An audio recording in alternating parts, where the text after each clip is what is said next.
ana karatu ba a karatu tsakani ƙarya ne sai dai yayi don tsoro. Let's get more on this now with Mohammed, Sabo, Keana from the Al-Majiri Child Rights Initiative. They advocate for better support of vulnerable children in northern Nigeria. Thanks for taking time to talk to us on Focus on Africa. To your knowledge, is it really possible for authorities not to be aware of what goes on in these correctional facilities? And thank you very much for having me. And absolutely, of course, the authorities know about these correctional facilities. They know about other Al-Majiri setups that also children experience such violations within their area. But clearly, over the years, they have been turning a blind eye to it, and that is why such facility keep existing within the environment. So definitely, the authority cannot claim ignorance of the of such facility.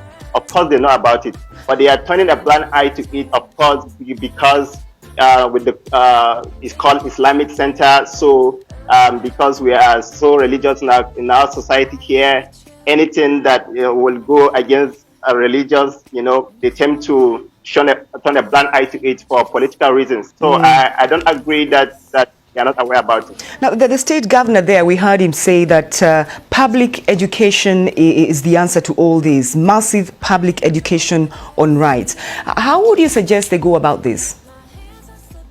Yes, absolutely. That is for me the first step to go about it, because such correctional centers and as well as Al-Majiri setups around where children see it as the alternative to take their children either for rehabs or for seeking a religious education is like a norm, and it's like a culture to them, and so and they have been doing this over years. So the first approach in addressing this will be an information intervention in terms of in form of enlightenment. So if we have a very strategic advocacy and enlightenment campaign that are being told to people over time, I believe it's going to go a long way to enlighten people on some of these social ills that are associated with these centers.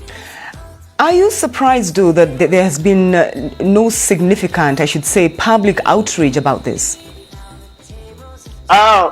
Yes, I'm not too surprised, because over time in the northern part of the country, such centers and even the Al-Majiri schools that we're advocating for are within the environment we live. People live at. We see some of these children begging on the street every day, sleeping in the worst condition imaginable, exposed to abuse and danger. And of course, over the years, there have not been serious outreach on it, not up until recently. So I'm not surprised that there are not so serious outreach on it. Absolutely, I'm not.